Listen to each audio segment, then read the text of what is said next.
హైదరాబాద్ నగరంలో మరో ఘోరం వెలుగు చూసింది. అద్దెకు ఉంటున్న వారే ఆశ్రయం ఇచ్చిన యజమానురాలి పాలిట యముళ్లయ్యారు. నాచారం పోలీస్ స్టేషన్ పరిధిలోని మల్లాపూర్లో జరిగిన ఈ కిరాతక హత్య ఉదంతం తీవ్ర కలకలం రేపుతోంది.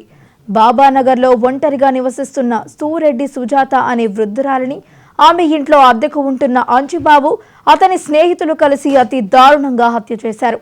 కేవలం ఆమె ఒంటిపై ఉన్న 11 తులాల బంగారం కోసమే ఈ దారుణానికి ఒడిగట్టారు. ఈ నెల 19వ తేదీన సుజాతను గొంతు నులిమి చంపేసిన ఈ కిరాతకులు ఆ తర్వాత మృతదేహాన్ని ఓ ట్రావెల్ బ్యాగులో కుక్కి కారులో రాజమండ్రికి తరలించారు. అక్కడ కోనసీమ సమీపంలోని గోదావరి నదిలో ఆ బ్యాగును పడవేశారు. ఆ తర్వాత ఏమీ తెలియనట్లుగా మళ్లీ నగరానికి వచ్చి సుజాత కనిపించడం లేదంటూ కుటుంబ సభ్యులతో కలిసి వెతకడం ప్రారంభించారు. సుజాత సోదరి ఫిర్యాదుతో రంగంలోకి దిగిన పోలీసులు అద్దెదారుల కదలికలపై అనుమానంతో విచారించగా అసలు నిజం బయటపడింది. ప్రస్తుతం 3 నిందితులను పోలీసులు అదుపులోకి తీసుకున్నారు.